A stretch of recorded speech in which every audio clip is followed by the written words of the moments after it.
دوستی تاجیکستان و پاکستان پاینده بود.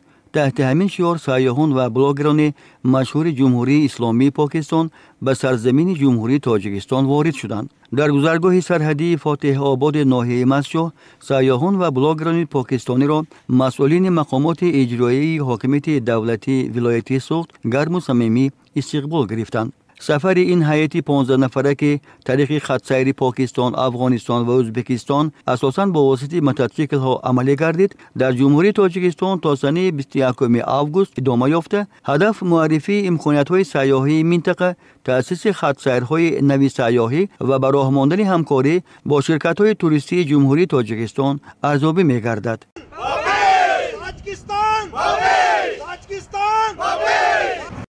بیش از 5000 کیلومتر مسافه است که بلاگران و گروه سیاحان از جمهوری اسلامی پاکستان در حدود 4 کشور پاکستان و افغانستان، ازبکستان و تاجیکستان سوار موتورسیکل طی می‌کنند. در مسیر مسجد خوجند به موجودیت راه‌های آباد، انفراستراکچور مناسب برای قبول جهانگردان و خاصتاً مهمان‌نوازی گرم و صمیمی مردم توجه ظاهر کرده شد. This is Central Asia tour. ما 31 ایول سال روان سفر خود را آغاز کردیم. از پاکستان به افغانستان، از آنجا به ازبکستان و امروز باشد به تاجیکستان رسیدیم. ما دوام این روزها سفر خود را با موتورسیکل دوام دادیم. ما را در سرحد تاجیکستان گرم و صمیمی استقبال گرفتند. تاجیکستان کشوری آباد و پیشرفته و برای سیاحان مکان امن و بی‌خطر است. طبیعت زیبا و مکان‌های تاریخی و فرهنگی کشور شما واقعاً جای دوست داشتنی سیاحان میباشد. ما می‌خواهیم در ساحه سیاحی همکاری‌های گسترده را به راه مانیم. این گروه با معرفی امکانات‌ها برای جهانگردان خط سیر نوی سیاحی را در مسیر پاکستان، افغانستان، ازبکستان، تاجیکستان بازگشایی خواهند کرد. مراتبه دوم است که به تاجیکستان تشریف می‌آورم. تاجیکستان در منطقه از جمله کشورهایی است که طبیعت زیبای و ناتکرار و مردم مهمان‌نواز دارد.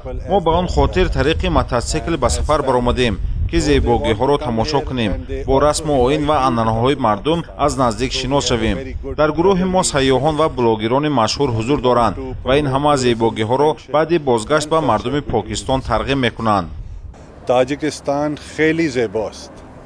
در ادامه سفر بلاگران و گروه سیاحان از جمهوری اسلامی پاکستان با موضوعهای تاریخی و فرهنگی ولایت سوخت شناسایی پیدا کردند، خصوصاً با شناسایی از صنعت ملی معماری تاجیک با مانند کنده‌کاری و نقاشی، گچکاری، کارگرد بدیعی چوب و سنگ و غیره که در انشاءات تاریخی قلعه خوجند به طور وسیع استفاده گردیده است. به هنری والای هنرمندان و استادهای چیره‌دست تاجیکستان بهای بلند دادند. همزمان در حدود قلعه خوجند مهمانان از خانه و حولی‌های قدیمه و رسته‌های هنرمندان بازدید به عمل آوردند. یادآور می‌شویم که قلعه خوجند در دهگانه بهترین موضع‌های سیاحی تاجیکستان قرار دارد.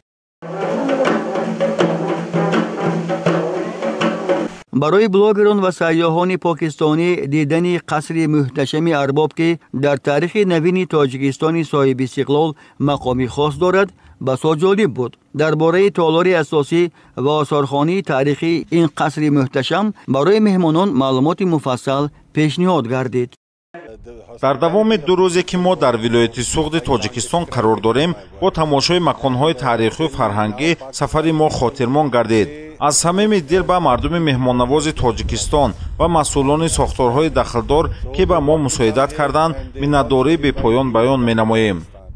با همین سنه 16 آگوست سفر سیاحان و بلاگران مشهور جمهوری اسلامی پاکستان در ولایت سوخت به انجام رسیده. سفر این هیئت تا سنه 21 آگوست در دیگر مناطق تاجیکستان ادامه خواهد یافت.